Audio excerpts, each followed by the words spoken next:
way that we handle different manuscripts if they don't have quite the same text as one another, looking, of course, at the New Testament. So the point, of course, is that there are lots and lots of different manuscripts for the New Testament, 5,800 or more in Greek.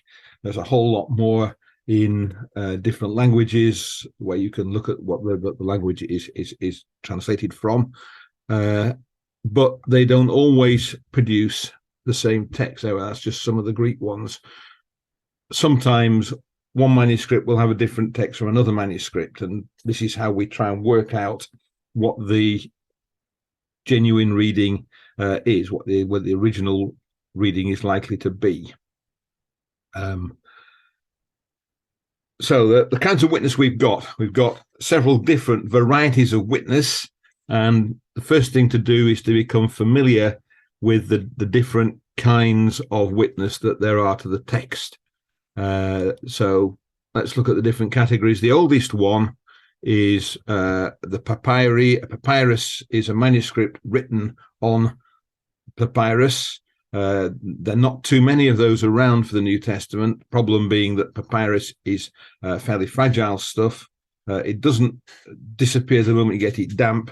It lasts a few hundred years, but even so, there's not many papyri left over from the very earliest days of the New Testament. And of course, papyrus went out of fashion, replaced by other things you could write on, like paper, later on. But the earliest manuscripts we've got were written on papyrus. It had one big advantage: it was cheap. And the early Christians didn't have much money, so they wrote on papyrus. Every manuscript has an identifier. It's called a siglum. If you go to a catalogue, you can find which manuscript you're dealing with, and papyruses always start off with a P, and then there's a number, which is usually as a superscript.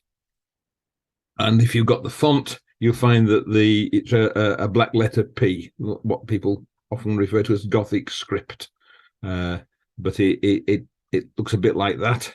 And a lot of them, because papyrus is so fragile, are just fragments. So that one's part of John's Gospel. That's a papyrus from somewhere around 150 AD.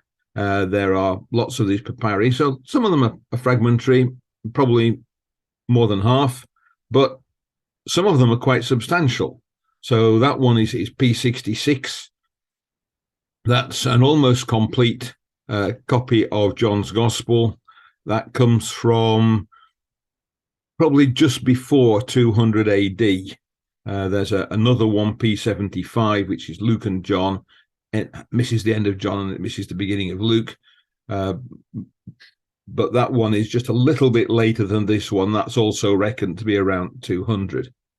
And the big finds are the Chester Beatty papyri and the Bodmer papyri. Between them, they produce almost the whole of the New Testament. P45 is a pretty fragmentary, and you can see that P66 has got the corners missing. Actually, there are a couple of pages out, but nonetheless, we've got a pretty good picture of the text of the New Testament from just after 200. Some of those are before 200. Some of them, like the general epistles and the Revelation, are just a little bit after 200 AD. But nonetheless, that's where we have all the text of the New Testament. Now, the other very early set of manuscripts are the uncial manuscripts, and what happened is that the church became official. Constantine picked it up, and he devoted resources to it. As a result, the church had more money, and it could afford parchment, and so manuscripts start to be written on parchment. Parchment's made from effectively leather. It's made from sheepskin or goat skin, heavily treated, but you only get about 4 folio pages from each animal. So it's expensive stuff. They're written in this rather awkward looking script.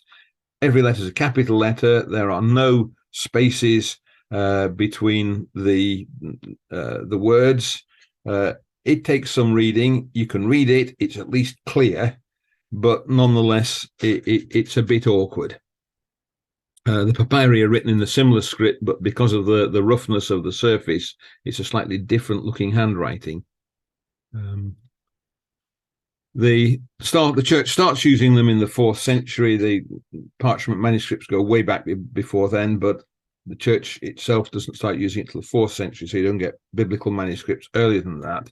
And in the 10th century, things change. The script changes, and so the manuscripts change to go with it. And there's our sort of one of our best unsealed manuscripts, the Codex Sinaiticus. It's considering how old it is, it's amazingly well preserved. The binding, I think, is rather later, but the pages are still doing very well. And again, every manuscript, every unsealed manuscript, it has an identifier. Originally, they started off by giving them letters, so they put them in what they thought was the order of age. They thought the oldest one was the Codex Alexandrinus, so that got the letter A, and Codex Vaticanus got the letter B, and so on. Ephraemi Rescriptus, that's a palimpsest. Someone wanted to write out a copy of the Sermons of Ephraim, so they had an old manuscript of the Bible, an old New Testament in unsealed script, and they scrubbed that one so that the writing wasn't very clear, and then wrote on top of it. But it's actually legible, or most of it is anyway, so that one's another example, and so on. Sometimes it was partial, so the Codex Bezae was given letter D, so was the Codex Claromontanus, but Bezae has the Gospels and Acts and the general epistles, so it's got a superscript E for the Gospels, Evangelion, Evangelia, and A for Acts, and P for the Pauline epistles. So that's how it started. Then they ran out of letters. They found more than 26 of them, so they went to Greek letters, at least where they were different. Of course, a capital alpha looks just like an H, so they couldn't do that one. So they soon ran out of Greeks. Tischendorf, when he found the Codex Sinaiticus, said that was earlier than the others, so he ought to go in a different letter altogether, and he called that Aleph. It's the only one in Hebrew, but they were running out of letters, so they went over to numbering them, and to distinguish that they're unsealed manuscripts, they have a 0 in front of the number. So if you get a 01, that's Codex Sinaiticus. It's also Aleph. And then just to add to the fun, sometimes the manuscript's corrected. So the scribe who wrote Codex Sinaiticus, or there were several scribes, 4 of them at least. The one who wrote most of the New Testament was a fairly dozy character, couldn't spell for toffee. And then someone went over afterwards and corrected it and improved the spelling in a few places, and we had a corrector. And then other people have gone over it since and corrected it later. So someone went over towards the end of the 4th century or the beginning of the 5th century and made a lot of corrections. Somebody else went over it in the 6th or 7th century. Someone else went over it in the 12th century.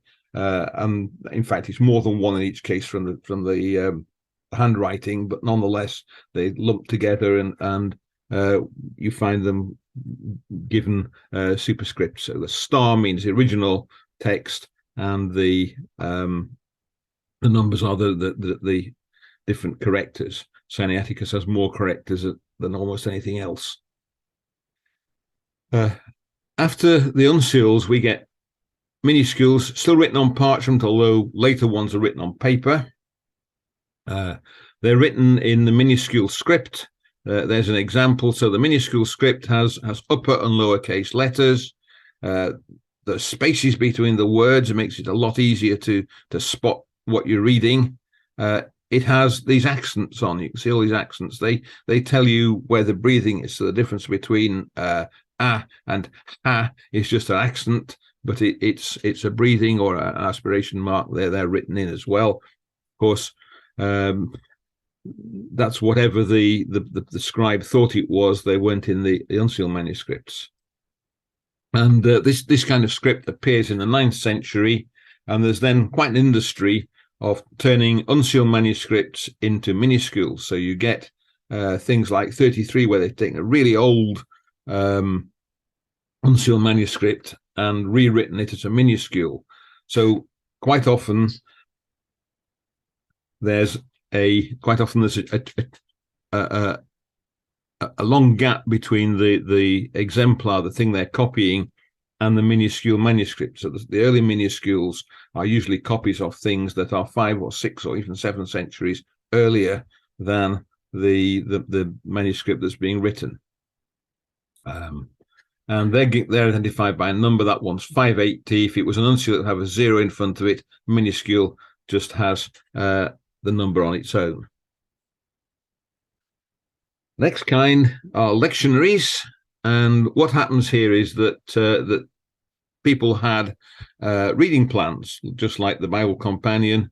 Church of England has one as well. They're these reading plans, and when someone was reading the Bible out to the community, quite often happened that they would do it at meals, for example. Then they would follow this reading plan, and what the lectionaries do is they write the Bible out in the order of the plan. So if you had a Christadelphian lectionary, you'd have the first bit of it, you'd have Genesis 1 and 2, then you'd have Matthew 1 and then you have Psalms 1 and 2, then you'd have Matthew 1 and 2, and then you'd have Genesis 3 and 4, and so on, so that it's written out in the order of reading rather than in the old conventional order that the Bible is written out in. So it's very good for checking the text of a particular bit. It's not so good for putting the chapters in order, and some lections are miss out parts. So sometimes you'd find that the reading plan didn't have the whole of the New Testament in. So if something's missing from a lectionary, it doesn't guarantee it was missing from the Bible at that time that they had. It just means they didn't read it. And this happens, you get early on, you get unsealed manuscripts which are lectionaries. You get ones written in minuscule. That's a minuscule there. And identified again in the catalogues, they have a script L in front of them. When I'm typing, I use a pound sign. There's another one. That's an early one. That's rather a nice one, I think. And there are about 2,500 of these lectionaries around, which get consulted as textual witnesses. And then you've got versions. So the word version means a translation into another language. So when you think about the authorized version or the King James Version, it just means translation, or the Revised Standard Version or the English Standard Version, or any of those. The word version means translation into a language that's not the original Greek. So they translated it into whatever, Latin, Syriac, Coptic, and that's known as a version. And there are lots and lots of these ancient languages and lots of manuscripts in those languages. So my favorites among these are the old Latin versions. So these are translated before the Vulgate. The Vulgate comes up in about 400 AD. These are older than that because then there's an official translation, which is what everybody uses. Some of them go back to the 2nd century, definitely. I think I have evidence there's at least one in the 1st century that was a translation, although we don't have it anymore, but there are quotations of it in some of the church fathers. You get Syriac versions. That's the Syrian version of Aramaic. The Vulgate, of course, is well known. There are lots of manuscripts about it. I always say it's the best modern translation. Coptic, still in use in the Egyptian church, although not many people read it. And then you get all sorts of other odd languages translated to, and you can translate those back into Greek. That's called the Vorlage, the text from which it was translated, and you can then compare that with other manuscripts in Greek, and that helps to produce ideas of what the text should be. And we've got more than 18,000 manuscripts to go at here. Now, last one, citations. The Bible was cited by other writers. So people wrote commentaries, people wrote books on teaching, and they quote it from the Bible in it. So that's a part of a book, and that's Irenaeus of Lyon, apparently, although I have no idea whether he really looked like that. And he, writing about 180, writes various books which quote extensively from the Bible. And so these many different ancient writers, you can take the quotes out of them and you can look at them. And I'm told that all of the New Testament, apart from 11 verses, some people say 13 verses, are known from citations. Some people say you could reconstruct the New Testament from the citations. I think that'd be a bit difficult because you wouldn't know what order the different bits would to go in. But the text is there, and this is useful comparison. And you can also, where the person that was working on the book, the father you're citing, lived, so you can see what the text was in his part of the world. Warning, though, that the church fathers often don't have a Bible in front of them. They're quoting from memory, and their memory sometimes isn't that good. So you can get some not very exact quotations of the New Testament involved. But as secondary witnesses, they're quite useful characters to have. You can see what's going on in different parts of the places where there were Bibles of the world. Now, one of the big objections that comes up is that most of the manuscripts are late. That's quite true. This is a slightly old picture. There are only 5,197 manuscripts on the chart. We now know that of more than there were in 2000. Bart Ehrman produced a catalogue which had 5,800 manuscripts in. We've found more since then. And you can see that the number of manuscripts in each of the centuries early on isn't particularly high, and then it shoots up in the 12th century, 11th, 12th, 13th centuries. You've got these huge numbers of manuscripts written, but there are still a lot of manuscripts early on. They always talk about percentages. A high proportion of the manuscripts are late. That's true, but there's also a large absolute number which is early. And that's the important thing. We have plenty of early manuscripts. So let's think about modern texts, the texts that our Bibles are translated from. And the first of these to be published and released was by Erasmus, and that comes out in 1516. There's another one earlier than that, but the Catholic Church sat on it. That's the Jimenez translation, or Jimenez collection, which is possibly even better than the Textus Receptus, but as it wasn't published, it didn't get used. And this is the one that the Authorized Versions translated from, along with all the other sort of Tudor Bibles. The name Textus Receptus is part of the publishing blurb. The printer is advertising his book. He says it's the text received everywhere. And in 1633, that becomes the name of that text. And it's only based on 6 manuscripts. They're not particularly early manuscripts. Some of them are 12th century, some of them are 15th century.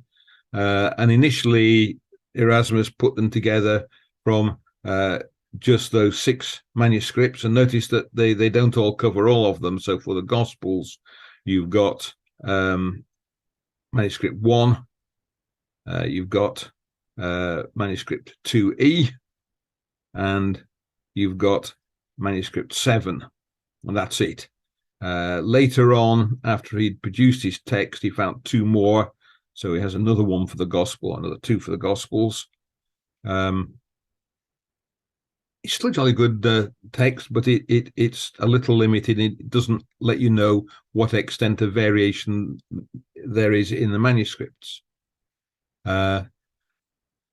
People started to discover other manuscripts quite a lot later, but 100th century afterwards, you've got John Mill produces one with a few extra manuscripts there. Got Codex Alexandrinus in it, for example.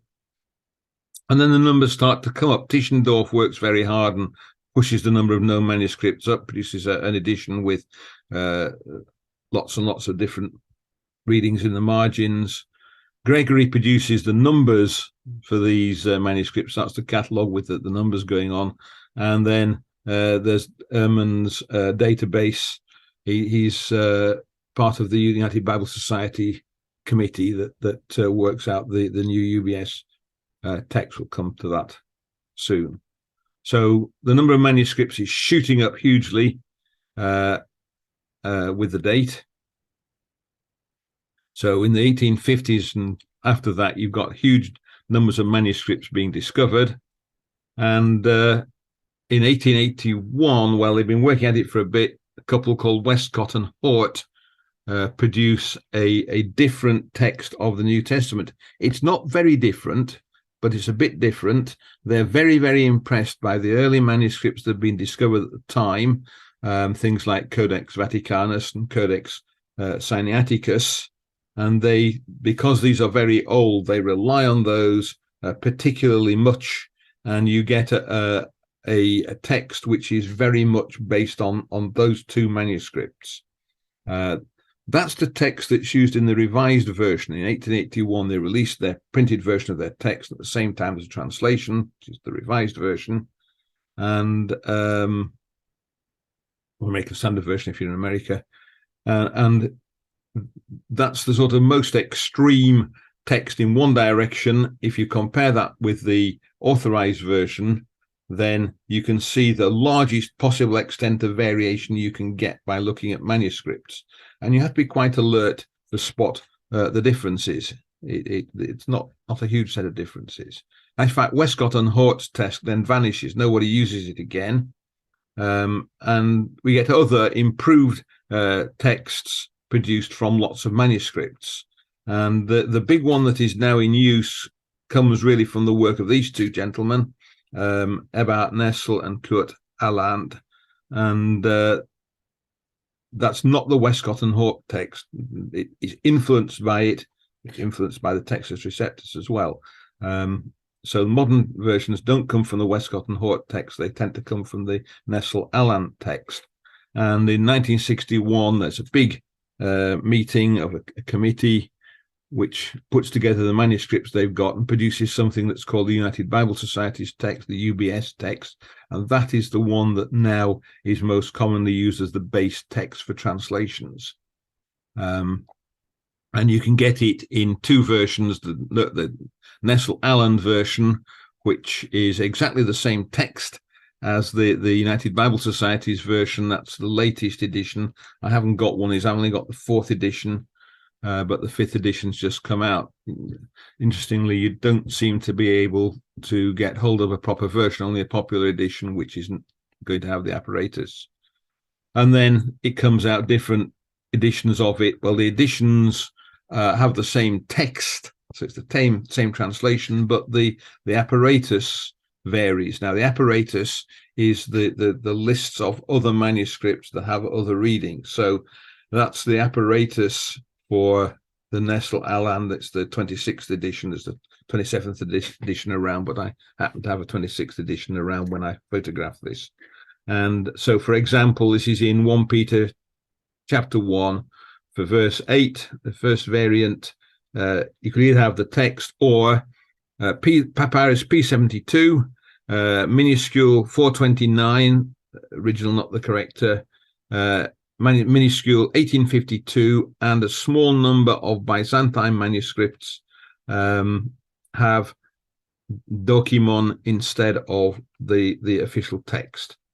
The United Bible Society's one is a bit clearer, so there we are, same verse, and you can see that all these manuscripts here have dokimion, so that 1 iota difference, but these ones here have dokimon, so there's a slight difference in spelling, and you can see which of the manuscripts have that word and which of the manuscripts have this word. 3 of them have that word, the others all have this word. Notice there are 1 or 2 that are groups of manuscripts. Biz there, that's the Byzantine text. That's the most common translation text. Lect for lectionaries. Lectionaries all have this, and so on. Armenian translations, Syriac, there are two different translations, but both of them would translate back to this. So the apparatus is useful in knowing which variants go in which manuscript. Now, let's think about text types. This comes up a lot in discussion. When Tischendorf was finding his manuscripts, they tended to, there weren't that many of them, and they tended to be clumped together as particular types. And they decided that what happened was there were certain centers of the church which had a set of manuscripts that were used as exemplars that other people copied from. So you got the revision in Alexandria, that was the Alexandrian text. You got the original, it kept held in Byzantium or nearby, that was the Byzantine text, and another one held in Rome, which produced the Western text. And certainly manuscripts from those areas do tend to be fairly similar. And the great arguments was there a Caesarean text that was different from the other texts or not. Problem is that we discovered more and more manuscripts, and people started to see problems with this. You still find that if you get, there's not many textbooks on textual criticism, but if you get one, it still talks about these as though they are distinct text types which never mix. It isn't like that. What's happened is that handling all these manuscripts has become very difficult. There are just so many of them. So we're starting to use computers to do that. And using the computer to look at the different manuscripts, you can construct a table of the differences between different manuscripts, and you can measure how many variations there are, what proportion of variation of readings vary. You're only looking at places where there are variations. It looks as though sometimes there's 100% difference. It's only 100% difference in the places where you're considering that there's much variation. And you can then use statistical techniques, multidimensional scaling, if you're into statistics, to create a map from that. You can do it in 1 dimension, 2 dimensions, 3 dimensions, and so on. Turns out 2 dimensions is mainly enough to express the variation in manuscript. So if you look at that, the Western texts are coloured, the ones considered Western are coloured purple, and you can see it takes up this proportion of the map. The map itself is a purely theoretical construct. The numbers mean very little, but they do group manuscripts together. The most similar ones are close together. The most different ones are far apart. But interestingly enough, they match up with what was thought of the Western text type, what was thought of as a Byzantine text type, and so on. Interesting thing, if you turn that on its side, Alexandria is at the bottom, Byzantium top right, and the Rome would be up on the left, and there's a bit of a gap in the middle where it's the Mediterranean. So it does seem to follow the geography quite well. When I calculated that, no idea of geography was included in the calculation. So for about 10 years before I retired, I had a whole bunch of students feeding in manuscripts into the project and working out better ways of calculating the spread. It was quite an interesting set of studies to do. The Byzantine text comes down here, sometimes known as the majority text. A huge number of manuscripts were made for use in Byzantium. That's because Byzantium was a wealthy city. It spoke Greek, and a lot of these manuscripts are very, very similar and come from a small number of originals. And it's a very clear, this is a text type. This is the official definition almost of a text type. And it becomes the official text of the Greek Orthodox Church. And we call it Byzantine text because people we know lived in Byzantium quote from that text. And nearly every Greek manuscript you're going to find, well, not nearly every one, a large proportion of them are Byzantine manuscripts, have this very common text. And And it's nothing to do with because that's the most accurate text, because the Byzantines have more money to spend on making copies of the Bible. They spoke Greek. Alexandria stops copying in the 7th century because it's overrun by the Muslims, and the Muslims don't really appreciate copying the Bible. So the rate of copying goes right down to almost zero. So we can treat the Byzantine text almost as though it's just one witness rather than thousands of witnesses. And you can then use that to analyze a variation. So this is for Matthew 24, verse 26. The passage, let's just read that out. Matthew chapter 24 and verse 26. And in the English Standard Version, that reads, so if they say to you, look, he's in the wilderness. Oh, it seems I've got the wrong passage there. I've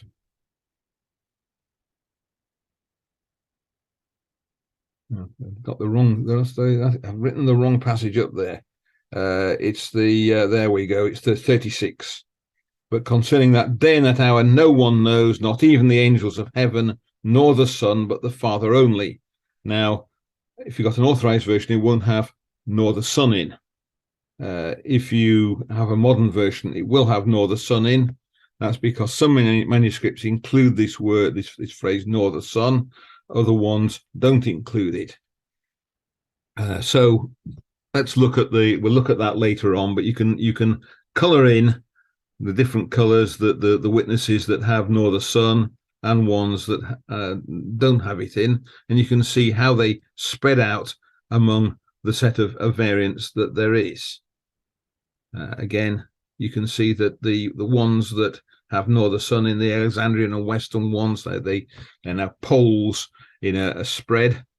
Those tend to have nor the Son in, and the Byzantine texts and the Vulgate tend to have leave it out. So let's look at how we might analyze variations. So 1 John chapter 2, verse 23. In the authorized version, it would read, whosoever denieth the Son, the same hath not the Father. And then you got a whole line in italics. Italics means it's not in the original Greek text. It says, but he that acknowledgeth the Son hath the Father also. And that isn't in the Textus Receptus. It isn't in the Greek that's the authorized version takes it from. The authorized version's taken that from the Vulgate.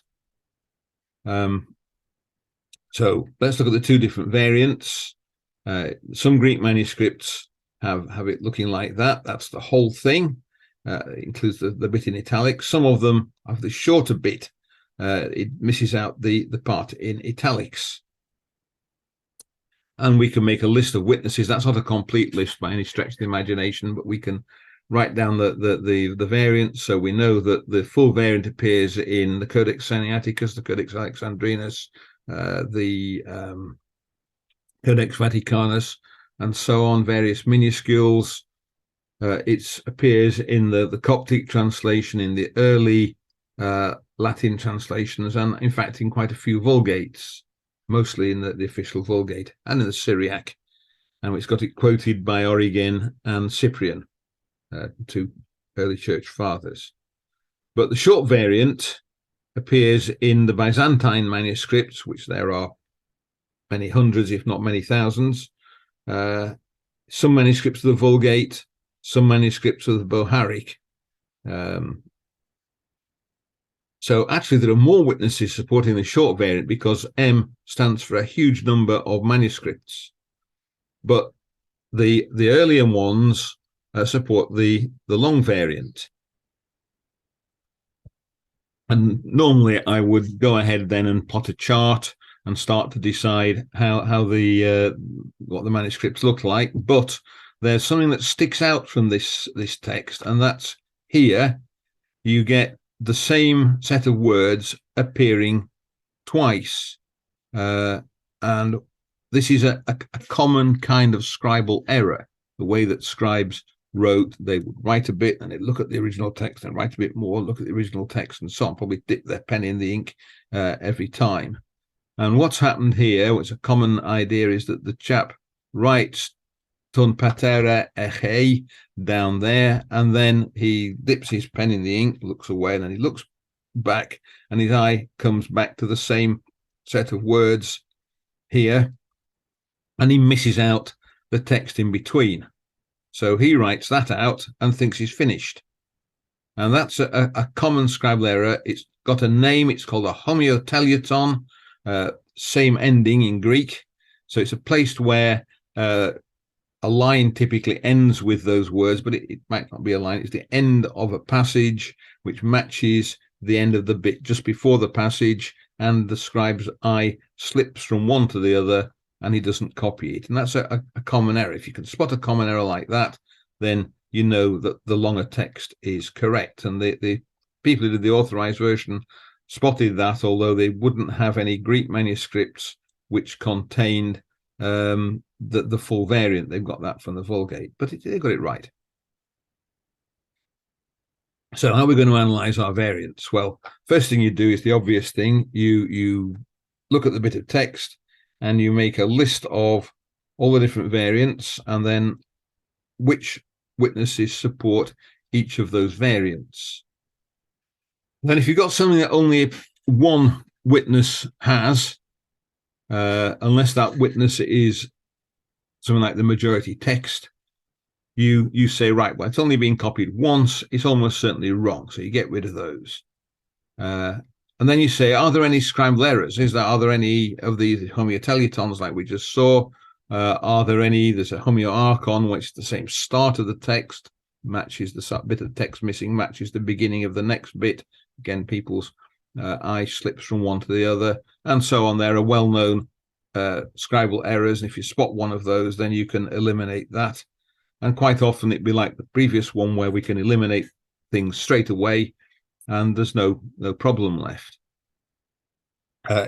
If what you've got left is still not clear, you then have to say, well, all right, how did each variant appear? Which variant best explains the other variants? And that's what you're looking for. So if you've got in the map of variants, you find that one reading is just a small number stuck together, then that's probably one manuscript that's got that error in, which is then copied by a whole lot of other manuscripts, but they're all very similar. So that's probably not an original. These are only probabilities, unfortunately. You have to think carefully. And that's where the map of witnesses comes in. If you've got something that only appears in 13th century manuscripts and later and doesn't appear any earlier than that, again, it's probably not original. It's not a guarantee, but it weighs towards it's probably not original. So knowing the dates of the witnesses is quite important. But of course, if you've got something like minuscule 33, that's almost certainly a copy from a 4th or 5th century original. It's witness to a very early text. You can then look at things like the style. Does the bit that you're looking at fit in with the style of the writer? Is he saying something that writer often says, or is it something that's way out totally different from anything you get? Is it a word that the chap never ever uses anywhere else? Does it make nonsense of the verse you're looking at? And then another one to think about is, has the scribe got a reason to change the text? Does it that the text is going to disagree with his fundamental beliefs, so it's going to change it anyway? And from that, you can put together a narrative and you can see how things go. So let's look at an example. Philippians chapter 1, verse 14. And the variation around at the end, they spoke the word without fear. And there are three variants there. Did they speak the word without fear? Or did they speak the word of the Lord without fear? Or did they speak the word of God without fear? And there are three variants there. And it's a question of possibly inserting one word, kurio, the word of the Lord, or two words, totheo, the God. Greek grammar doesn't always put articles the same place as English grammar. It doesn't change the meaning of the passage. It doesn't make any difference to our understanding of what's going on. They're speaking the word without fear, whether it's just the word or whether it's the word of the Lord or whether it's the word of God. It's the same word, the same thing they're talking about. So we go and we plot them out on the map and see what's happening. And you can see that the word of God, the one in blue, is pretty widespread, but there are two clusters in red and one in yellow. And that's a very tight cluster, the one in yellow there. That corresponds to the word of the Lord. So that probably comes from a copying error. Their 9th century manuscripts. It's probably a late-ish copying error. Their unseals are F and G. So probably we can eliminate the word of the Lord. It's either the word or the word of God. And there we've got two clusters. So if an error was made, it was made twice. And it's difficult to imagine how that the word of God would come in there. Why they make the same error twice. So if it's an error, it's happened twice. So they've missed out of God. They've done it twice, and they've done it in the same place. It seems more likely that that's the original text, but someone then very, very early on, because Aleph there is a very early manuscript, 4th century one, someone missed out the word of God and put it in. And you got that. So you put the word of God in to the text, and that's then become the most common copying. It's not a very convincing story. I must admit, I am slightly dubious about this one. I would give it a low degree of confidence, but I can understand where it comes from. So if you look at it, people decide that really the text ought to read the word based on that, and it'd be easy for a scribe to add the word of God, perhaps in the margin, to explain what the word was, and that's become in the text as main part of it. So what you get is what you mostly do get in your translations. You get the word of God. Now, I'm actually running out of time. So I will have a very, very quick look at this one. Matthew 24, verse 36, got the verse right this time. Concerning that day and hour, there's no one knows, not even the angels of heaven, nor the Son, but only the Father. And the question is, should the text nor the Son be in there? And there are only two variants, nor the Son or omitted. Now, it's unlikely that someone did that just by mistake when they were writing. They must have deliberately either put it in or taken it out. Now, Mark 13, verse 32 is very similar, and it contains the words, nor the Son. So we know that the Son doesn't know. It doesn't change anything. It says only the Father knows, so that implies the Son doesn't know anyway. So it's not changing the meaning of the passage, but nonetheless, it could have been that someone was reading it, remembered reading Mark 13, verse 32, and included that phrase because it was in Mark. It's not very likely because Mark was not read very much in medieval times. They always read Matthew, they read Luke a lot, but Mark is not read that frequently, and it's missing from a lot of collections or manuscripts. Often have the other Gospels, but not Mark. It's not very likely it's an accidental omission, but it might be deliberate.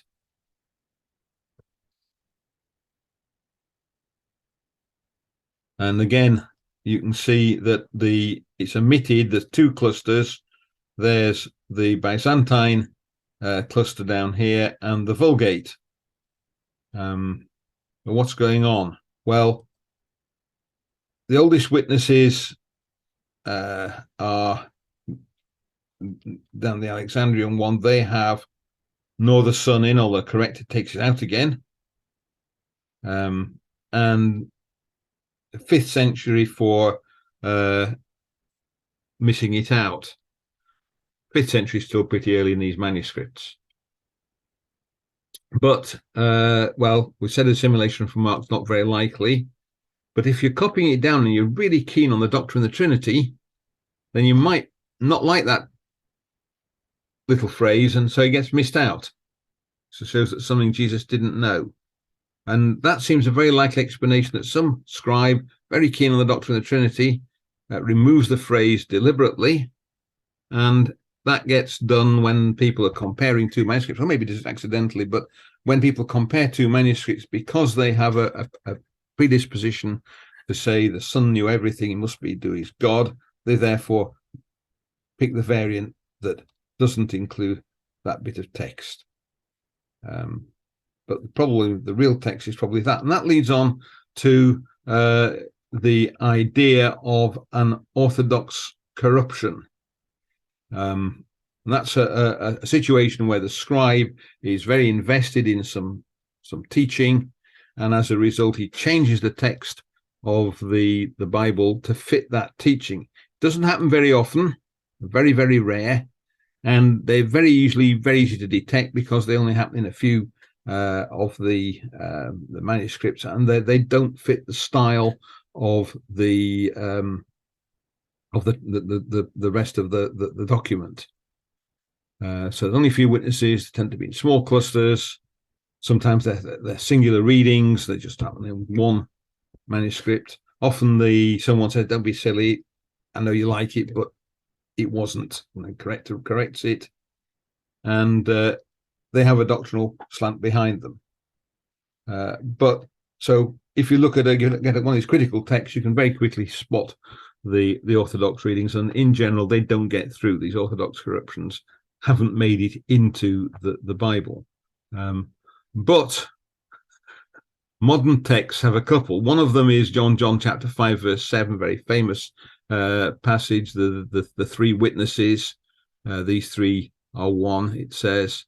That one is not in many Greek manuscripts. It's not in any early Greek manuscripts. It's only in ones that are very late. And another one appears in the 1970s in the critical texts, and it's another one where they John 1 verse 18 in the vast majority of manuscripts is hugely anti-Trinitarian, and they make a change to it that allows it to support the doctrine of the Trinity, possibly. So look out for those two, but in general, there isn't a real problem.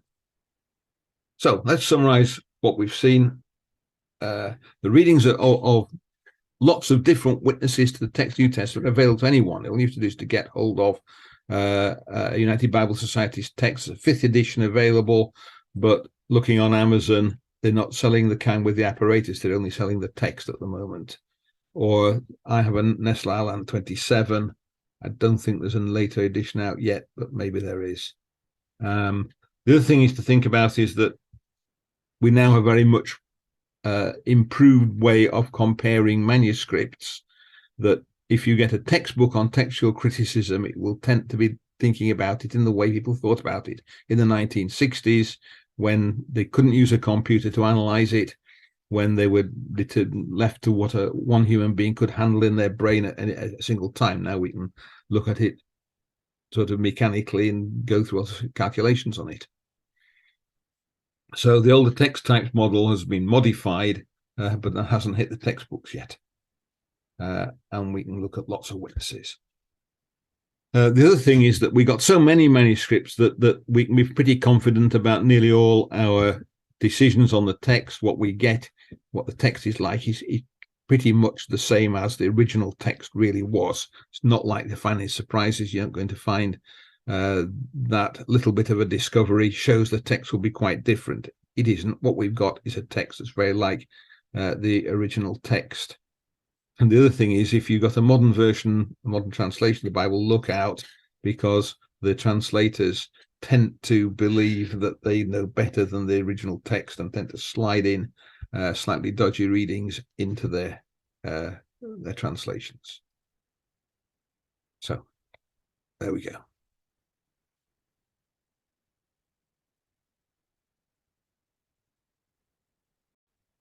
So in this study, we're talking about the reliability of the text. How reliable is the text of the New Testament, and how do we know how reliable it is? So it's one of the big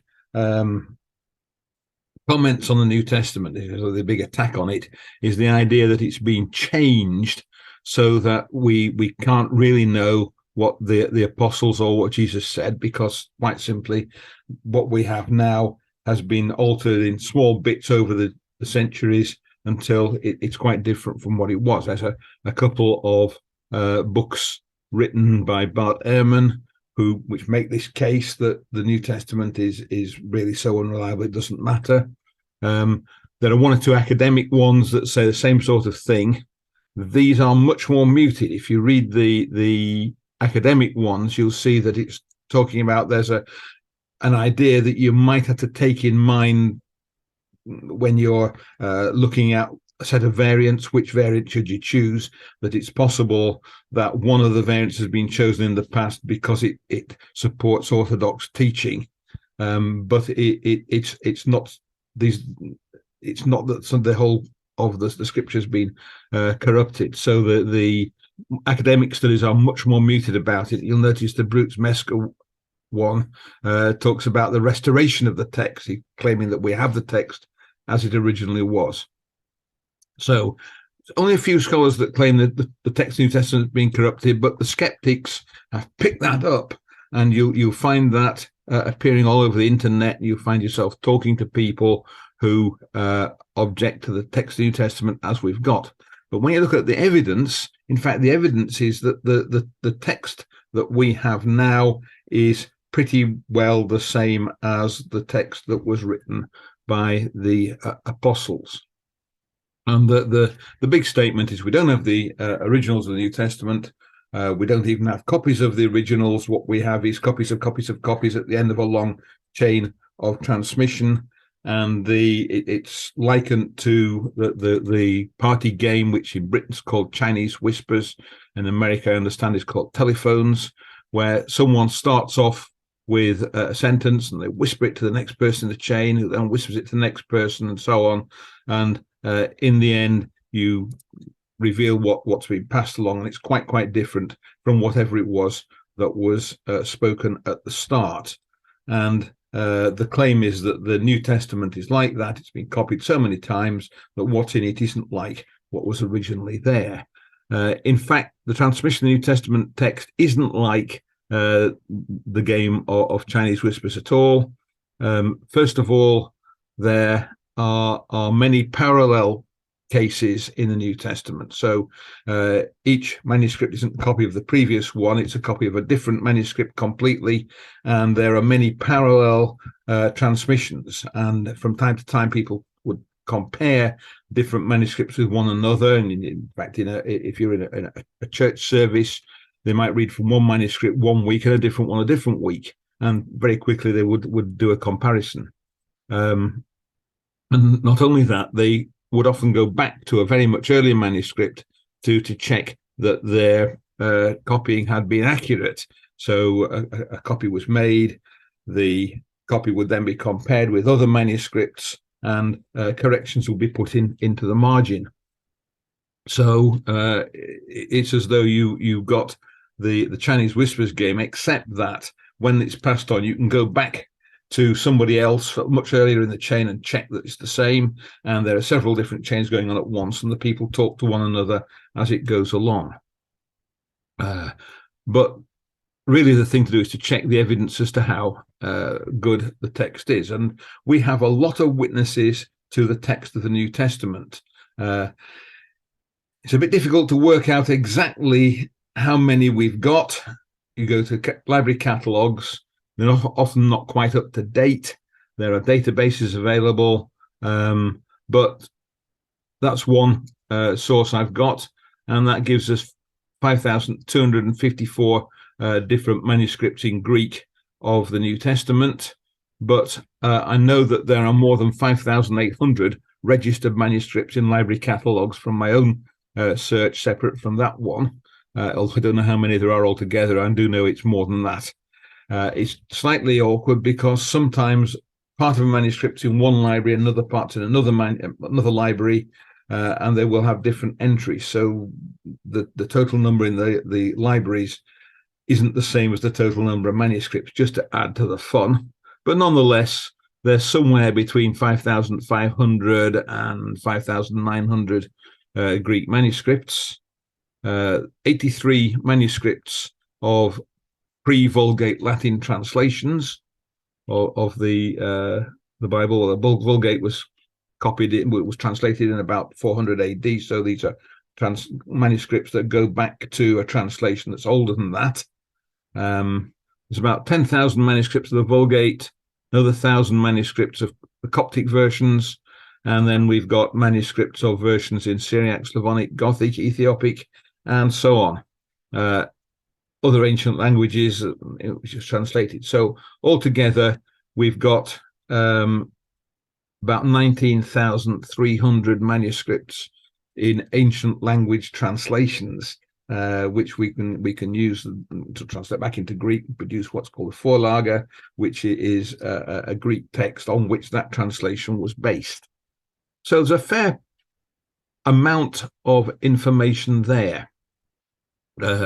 I reckon there's around 25,100 manuscripts around. Might be a bit more, might be a bit less, but it's still a considerable number. And it's interesting to compare that with other ancient books. So I've looked up the number of manuscripts of various other ancient works. People are quite happy that they've got the text of these. It hasn't been changed very much. So there we go. Some of them have as many as 20, things like the speeches of Livy or the copy of the Annals of Tacitus. Notice that some of them have gone off the top of the scale. The New Testament's gone off the top of the scale as well. So if I multiply the scale by 10, so an order of magnitude more, we're going to 200 there instead of 20, then the speeches of Demosthenes, don't know why that's so popular, but it is. It's 200 manuscripts of it around. 100 of the plays of Sophocles. The Iliad does better than anything else.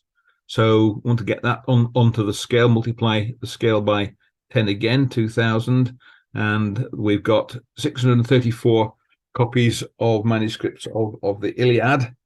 New Testament still off the top of the scale, just for comparison. So we'll multiply by 10 again. And now that's 20,000. And finally, we've reached the number of witnesses to the New Testament, the number of manuscript witnesses to the New Testament is now onto the screen. And you can see how much more there are than any of the other ancient documents around. It's a huge number of witnesses to the text of the New Testament. That's just the manuscript witnesses, and I've divided that up.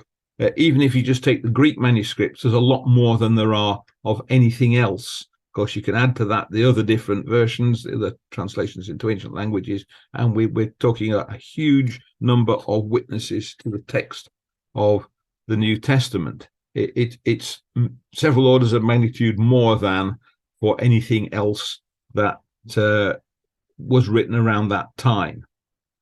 Now, the other point that's made, well, let's think about when they were written. I suppose that's the other point. How big a gap is there between the first manuscripts and the actual original writing? Well, that's the oldest manuscript that we've got. It's only a fragment of a manuscript. It's P52, a papyrus, still part of the Gospel of John. And that's copied somewhere between, it could just possibly have been in the 1st century. That doesn't seem very likely. It might just possibly be as late as 150 AD. Certainly it's within that range, probably somewhere around 120, maybe 125.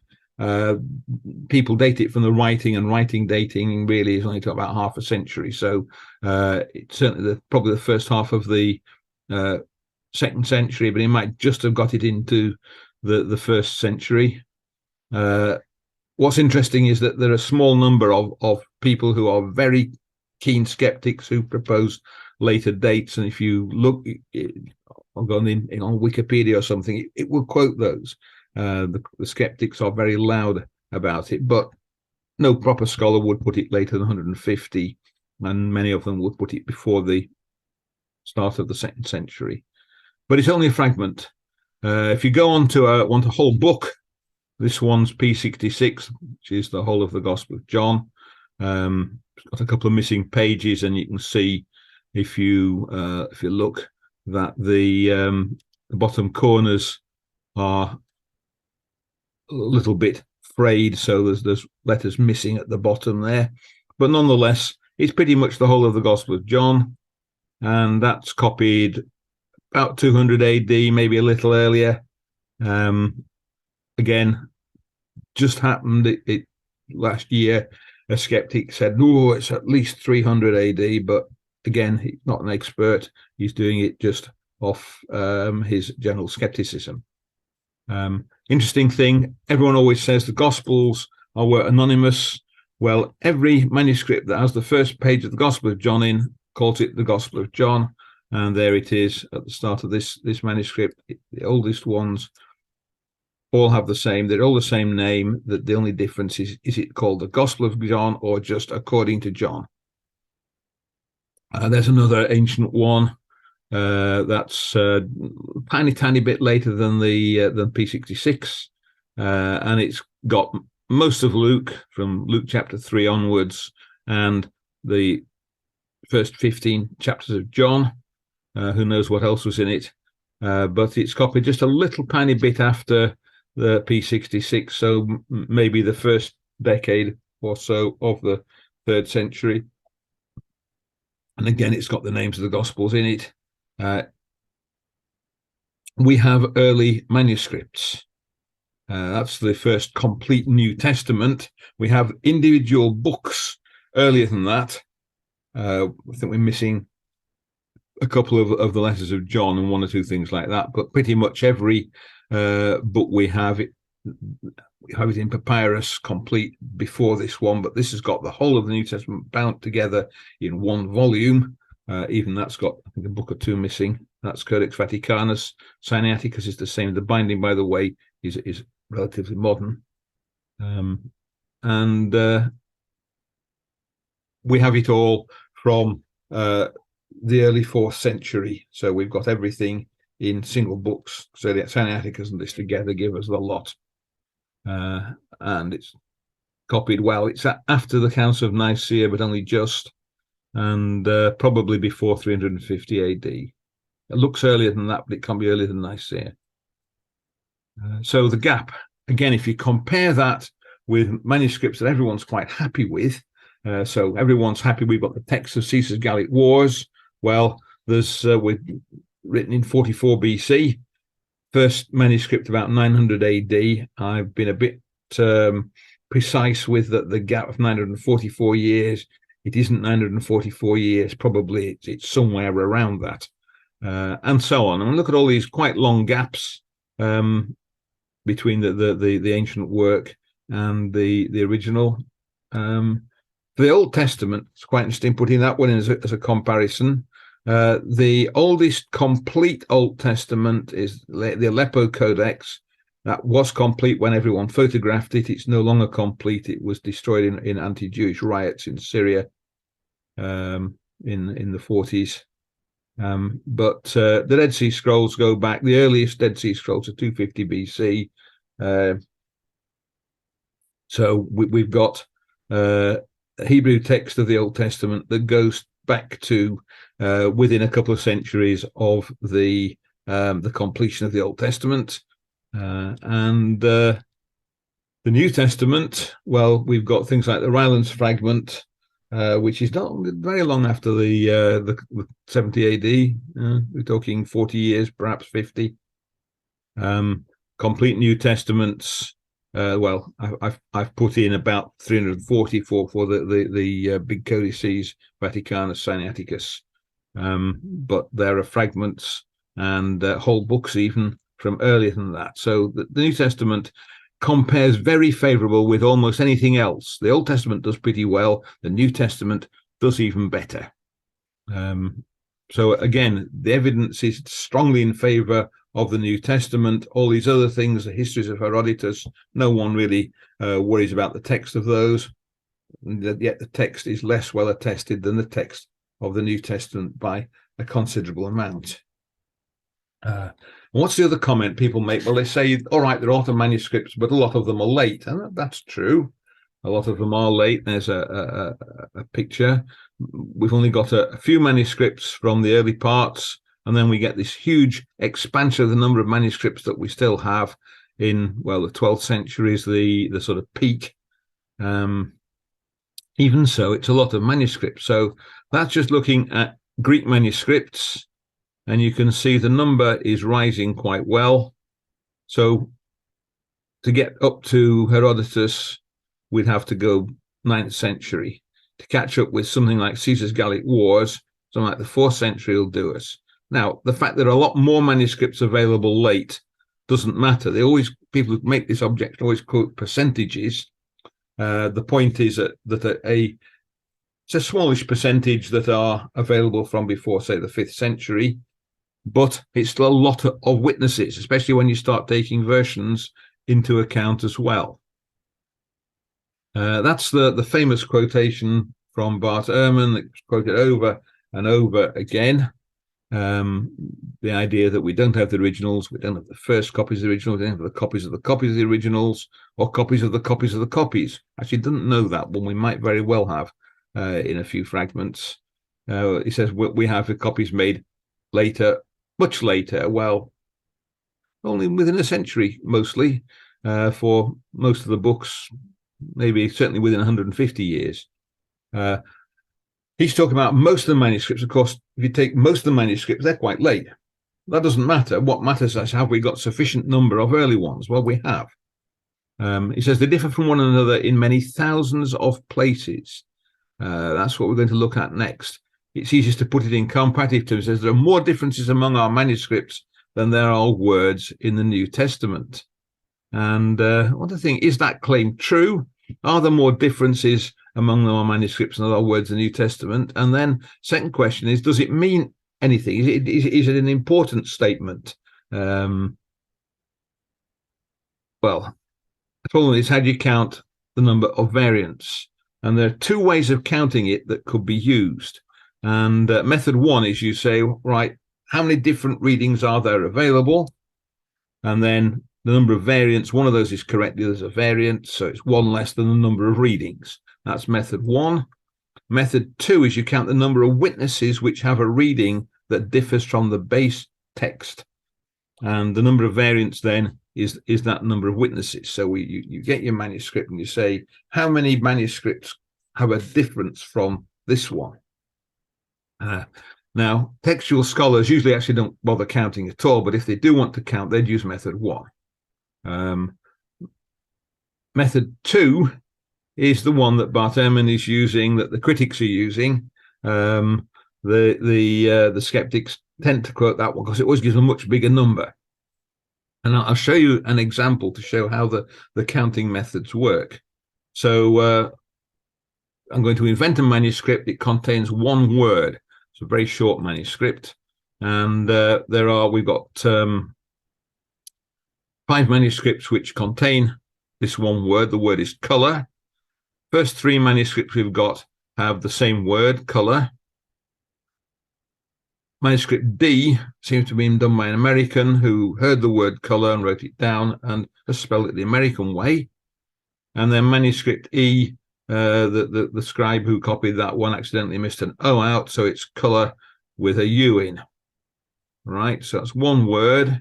How many variants are there? So we'll count that one using method one. So what we're doing is we're saying which one we'll pretend that either A, B, or C is correct. So manuscript, if we say A is correct, then A, B, and C are not variants. D is one variant, and E is a different variant, but those are each one variant. Count up the number of variants, the number of colors really that we're interested in, and there are 2 of them. Method one, Well, we'll pretend D is correct, as it was the American spelling, in which case A, B, and C contain a variant. E contains a variant, again, one black variant, one blue variant, two variants. And the same for if we take E as our base text, we get two variants. Notice twice as many variants as there are words. By method 2, we're counting the number of witnesses that are different. So if we start off with our base text being A, say, or any one of A, B, or C, A isn't different, B isn't different, C isn't different, D is different, and E is different. So that's two differences. So we add them together, that makes two variants. If we choose D as our base text, well, that's not a variant, it's the same, but we've got 1, 2, 3, 4 variants there. A, B, and C are all different from D, and E is different from D. Add them up, we get 4. And that's the method that's used by the skeptics, by people like Bart Ehrman, and so on. Notice that whichever method you get, there are more variants than there are words. The result depends on the base text if you're using method 2. So if you choose a different text to go from, you get a different answer. If you go from Codex Sinaiticus, you're going to get a huge number of variations because the scribe who did Codex Sinaiticus was a bit dozy, or scribe B was a bit dozy, and he couldn't spell for toffee, so almost every word's misspelt. It doesn't matter, you can still read it, you know what the word is, but he's not spelled it very well. And that makes a huge number of differences with other manuscripts. And the other thing to note is that method 2 reports more variants, and if you're talking about thousands of manuscripts, it could be thousands of times more variants than method 1. So just summarizing what this example, we all know what that manuscript says. The variations are not really significant. Method 1 says there are two variants, one word, two variants. Method 2 says might be as many as 4 variants, and but we still know what the word is. We still know what it means. It hasn't changed much. One word, 4 variants, 4 times as many variants as there are words in the manuscript. And if we'd had an example with thousands of manuscripts, it could have been thousands of times more variants than there are words. So another problem, no one's ever actually done a serious count of the number of variants. We're working on estimates of the number of variants, and it really goes back to a chap called Lightfoot, who estimated 200,000 variants in 1963.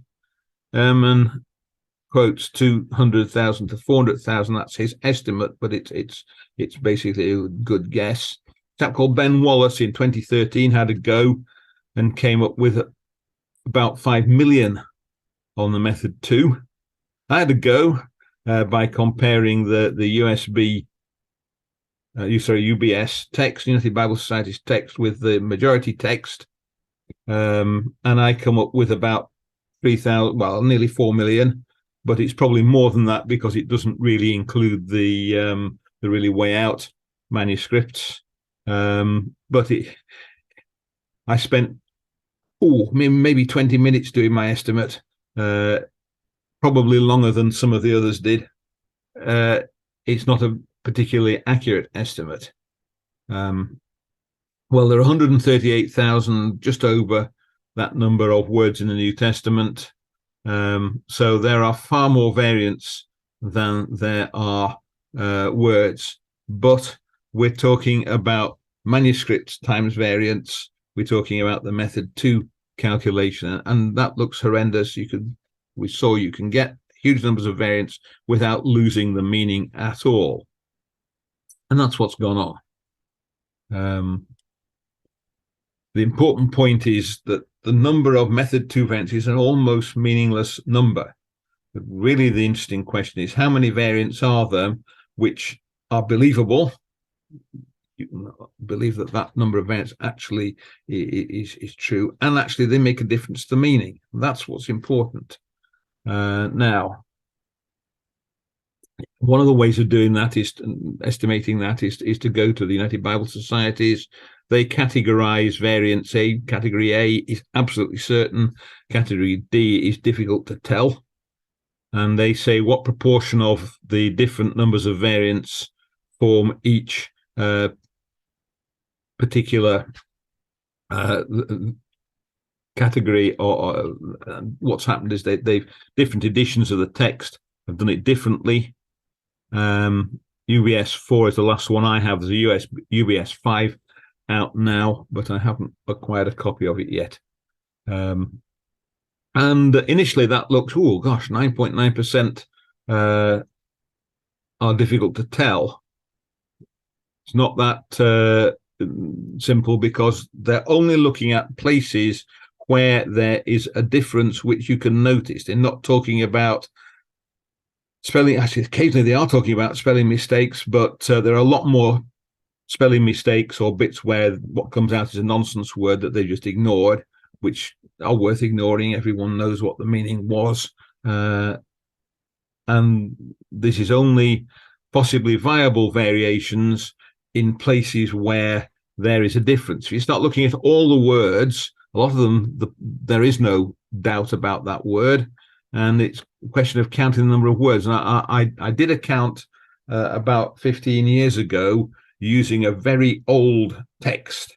This is what I got. I'm in the middle of repeating that, but I haven't finished my repeated survey. So I looked through it and said, right, well, we've got 138,000, this particular 108,020 words in the text. And of those, 933 words were uncertain. There you go. There's the bar. That shows the whole lot. That's the proportion that were uncertain words. And then I divided up the uncertain words into categories. So there are category 0, minor variants. You can't translate the difference. In English, it comes out the same, but it would change the emphasis, perhaps, or would change the how smooth the style was in Greek. And that's 27% of these uncertain bits of text. We've got single words of minor significance, only 7%. Single words we actually give some change to the meaning. Got 10% of them make that, 87 words. Sometimes we get a slight difference where there's a several word phrase, and then there's a few narratives of some length. I'll give some examples of those. So the category 0 example, 27% of the doubtful text. He sent and had John beheaded in the prison. And the question is, this word torn here, it's an article, it's the John, or is it John? Well, you wouldn't put the John in English anyway. It would be John in either case, but it's used to introduce a new subject or new entity in Greek quite often. So it's a matter of Greek style only. Should that be there or shouldn't it? No one's certain, but it doesn't make any difference to English translation at all. Category 1 example, this is 7% of the doubtful text. So Jesus is going up to Jerusalem, he says, he took the 12 disciples aside, and on the way he said to them. And the other version of it, he took the 12 aside, and on the way he said to them. And the question is, should that word disciples be there or not? And there's a third variant, in fact, of that verse. He took the 12 disciples, or his 12 disciples. So there are 3 variants, but they make absolutely no difference to the meaning of the text. The 12 and the 12 disciples, that's the same group of people. And that's 70% of the doubtful text. I'm only talking about the doubtful text. 68 words in the whole New Testament is this category. Went on to category 2, a bit more. So here we've got Barabbas. And some manuscripts have Jesus Barabbas instead of Barabbas. And you can, not many manuscripts, but you can understand that people might want to leave the name Jesus out at this point, because it's the name of Jesus, and they don't want to stick that onto a prisoner. So it's doubtful, but again, it doesn't make a huge difference to the meaning of the text. what it does is it leaves you doubtful as to whether Barabbas was just called Barabbas or whether his name was Jesus Barabbas. And finally, well, category 3, we've now got quite a bit of difference. So Matthew 21, verse 44, the one who falls on this stone will be broken to pieces. When it falls on anyone, it will crush him. And in some manuscripts, that text is not there, and the evidence isn't certain whether it should be there or whether it shouldn't be there. So it's got some significance, but it doesn't change our understanding of the particular saying of Jesus, because if you read the Luke edition of the same account, those words definitely are there. And some of the textual critics think they got into Matthew on some manuscripts because someone's copied them from Luke. He's remembered the Luke account and he's put that in from Luke. Some people think it's just accidentally got missed out. It hasn't changed our understanding because it hasn't got rid of all the occurrences of that saying. It's just got rid of one of them in Matthew 21, and 18% are at that kind of level. And then finally, category 4, these are narratives of some length. There's only a few of them, but they're quite long, so it's a lot of words. For example, the last few verses, last 16 verses of Mark, summary, sorry, the last 12 verses of Mark, Mark's summary of the resurrection appearances. There's 171 words there, so it's a lot of words. In Luke 22, verses 43 and 44, an angel appears and helps Jesus while he is suffering in the Garden of Gethsemane when he's praying. 26 words, might be there, maybe not. And there's the account of the woman taken in adultery in John chapter 8, beginning of John chapter 8, and in fact the last verse of John 7. Going to do separate studies on those at some point. These are significant accounts. There's only a small number of them, but they're present in some manuscripts and absent in other manuscripts, and they're marked out by the United Bible Society's committee as doubtful text. I think most of them should be there, but in any case, they don't change our understanding of the gospel. Our understanding of the gospel is unchanged by anything in any of those accounts. It's talking about individual incidents in the time of Jesus. So again, just looking at the proportions, it's a tiny proportion. What we have is a tiny part of that. There's nothing in there that would affect our understanding of the gospel at all, and it's only a small number of words. So the textual evidence, there's a huge number of manuscripts available to us. I've not even talked about citations. The New Testament was quoted by people wrote commentaries on it, people argued about its exact meaning, and we have ancient writings. So before the time of Nicaea, we can find almost every bit of the New Testament quoted by somebody, often many times. I have read, though not checked it, that there are only 15 verses that aren't quoted by ancient witnesses. People say you could reconstruct the New Testament from ancient witnesses. That would be difficult because you'd have to get the bits in the right order, but the bits are all there. And the variations between one manuscript and another are always very minor variations. That's the point.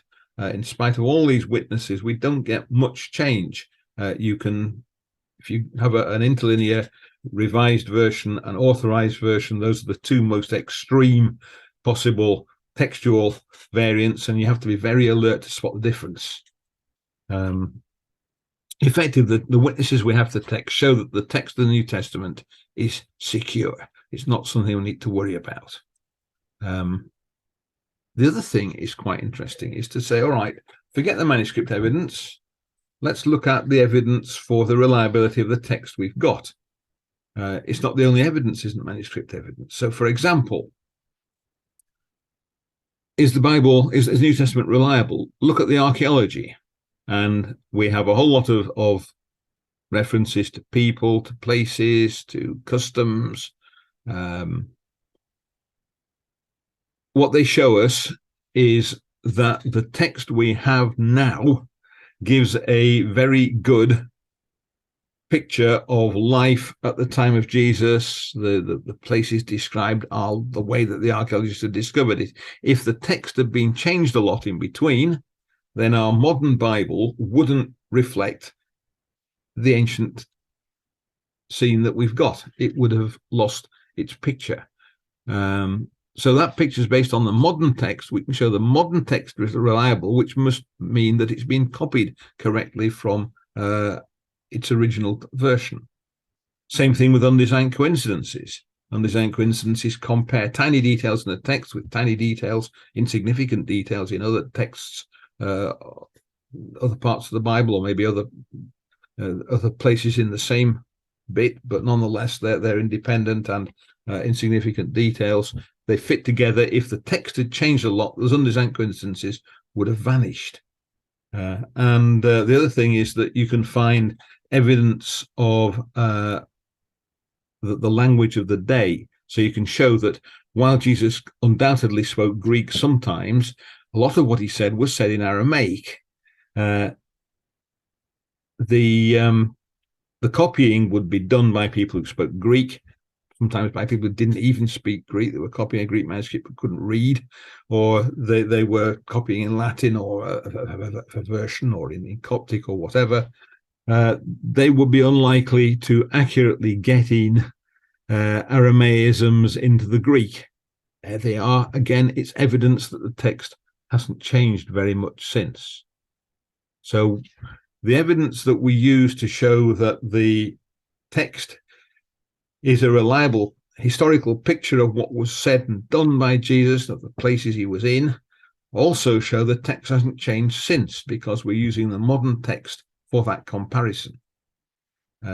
If the text had been corrupted, all those would have disappeared and we'd have an unreliable New Testament. The fact we show the New Testament's reliable shows the text hasn't changed very much. So, final summary. First of all, we've got direct evidence, manuscripts, citations, ancient literature, which show that the New Testament hasn't changed since it was written. We've got this indirect evidence, so archaeology, undesigned coincidences, linguistic fossils, which show that the modern text is reliable, which means it hasn't changed.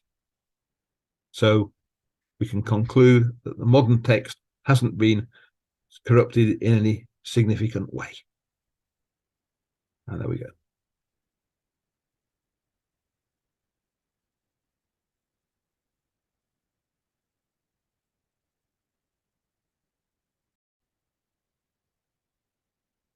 Okay, so this time we're looking at the end of Mark's Gospel, and it's an interesting example of how one becomes doubtful about a large chunk of text. There are a few large chunks of text like this in the New Testament where people are doubtful whether it should be there or not. And this is the ending of Mark.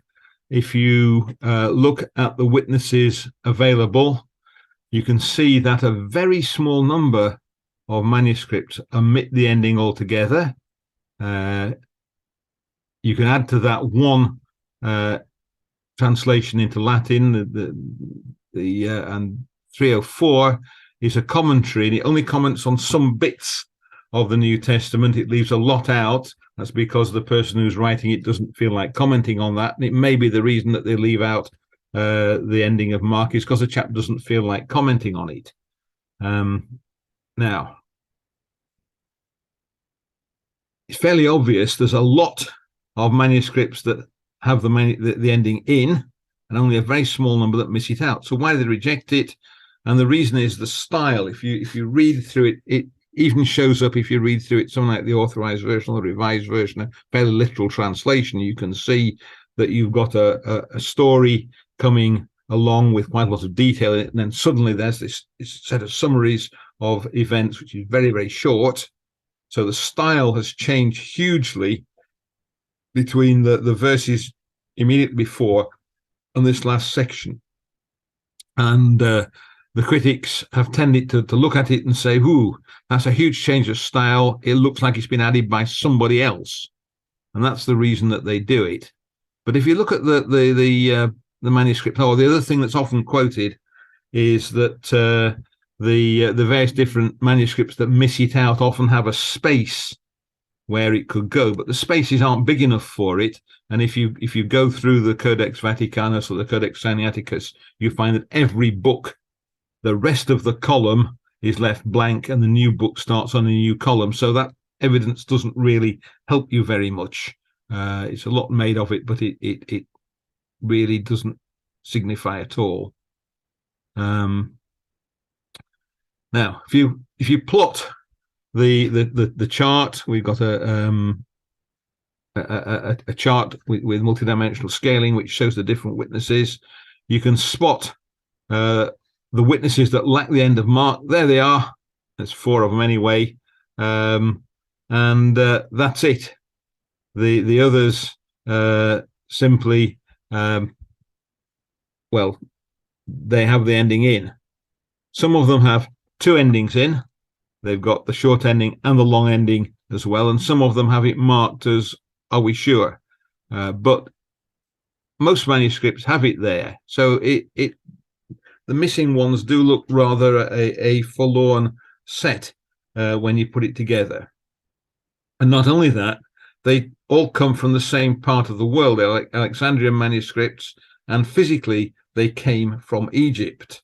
So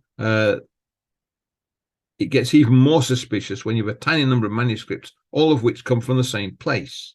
And it's only the style of writing that we have to account for. The question is, why would the style of the ending of Mark be so much different from the little bit before? And really, you're outside textual criticism here. You're talking about higher criticism. You're talking about explaining how the Gospels were written. Now, if you can account for the style, then the obvious thing will be the long answer, the long ending, the ending that we normally have in our Bibles. So let's think why the style will be different, and I'd suggest that there's a good reason, which is that Mark is basically the scribe for Peter. All the accounts from the early church of how Mark's gospel was written say Mark accompanied Peter on a journey. He gave a set of talks to an audience, and Mark translated for him. Mark was then asked at the end of it, "Can you leave us a record of what was said in these talks?" And so Mark wrote down his gospel, and he writes down the account. Mainly, if you look at the Gospel of Mark, it's always things where Peter is present. It has a very immediate kind of feel to it. If you change the he back to I or they to we, you find that you get something that really does read like an eyewitness account, and he's writing down what Peter told him. When it gets to the bit about the death and resurrection of Jesus, there are additional bits to it. They tend to be rather terse, but it looks as though Mark is actually adding his own ideas, and he's also got a little bit from some of the women that went to the tomb and so on. But again, apart from the bit about the man who lost his linen sheet, which is terse, again, he's writing down a story from somebody else, and it's fairly detailed.